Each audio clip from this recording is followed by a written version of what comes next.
ದಾವಣಗೆರೆಯ ಧಣಿ ಕಾಂಗ್ರೆಸ್ನ ಹಿರಿಯ ನಾಯಕ ಶಾಮನೂರು ಶಿವಶಂಕರಪ್ಪ ಅವರ ಅಗಲಿಕೆಗೆ ಗಣ್ಯರು ಕೂಡ ಕಂಬನಿ ಮಿಡಿದಿದ್ದಾರೆ.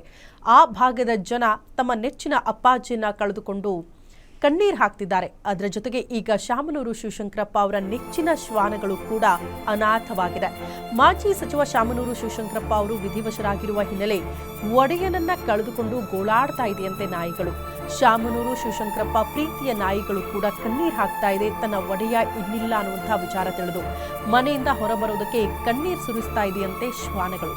ಮಾಜಿ ಸಚಿವ ಶಾಮನೂರು ಶಿವಶಂಕರಪ್ಪ ಅವರ ವಿಧಿವಶದ ಹಿನ್ನೆಲೆ ಅವರ ನೆಚ್ಚಿನ ಶ್ವಾನಗಳು ಕೂಡ ಇವತ್ತು ಅನಾಥ ಆಗಿದೆ.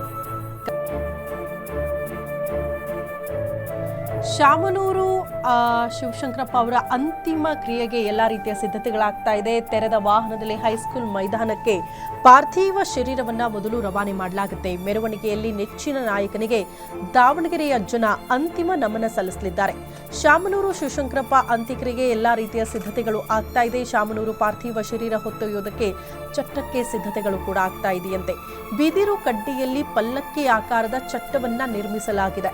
ತೆರೆದ ವಾಹನದಲ್ಲಿ ಹೈಸ್ಕೂಲ್ ಮೈದಾನಕ್ಕೆ ಪಾರ್ಥಿವ ಶರೀರವನ್ನ ತರಲಾಗುತ್ತೆ. ಕಾರಣ ಸರಿಸುಮಾರು 12 ಗಂಟೆ ಹೊತ್ತಿಗೆ ಸಾರ್ವಜನಿಕರ ಅಂತಿಮ ದರ್ಶನಕ್ಕೆ ವ್ಯವಸ್ಥೆ ಇರೋದ್ರಿಂದ ಹೈಸ್ಕೂಲ್ ಮೈದಾನದಲ್ಲೇ ಎಲ್ಲಾ ರೀತಿಯ ಸಿದ್ಧತೆಗಳಾಗಿದೆ.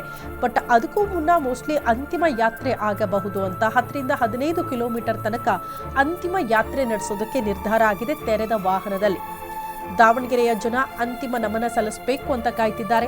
ಅವರ ಒತ್ತಾಯ ಅಂತಿಮ ಯಾತ್ರೆ ಆಗಬೇಕು ನಮ್ಮ ನೆಚ್ಚಿನ ನಾಯಕನಿಗೆ ಅಂತ. ಹಾಗಾಗಿ ನಿರ್ಧಾರಕ್ಕೆ ಬಂದಿದ್ದಾರೆ ಅಂತಿಮ ಯಾತ್ರೆ ಮಾಡಬೇಕು ಅಂತ. ಅದಕ್ಕೂ ಮುನ್ನ ಹೈಸ್ಕೂಲ್ ಮೈದಾನದಲ್ಲಿ ಅಂತಿಮ ದರ್ಶನಕ್ಕೆ ವ್ಯವಸ್ಥೆಯನ್ನು ಕೂಡ ಕಲ್ಪಿಸಲಾಗಿದೆ.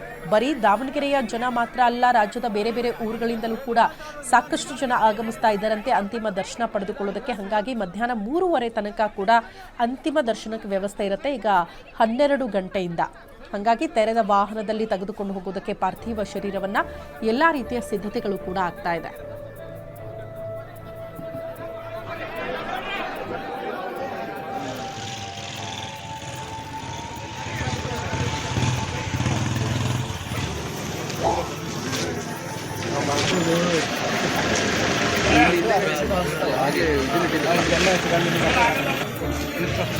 ಇಲ್ಲ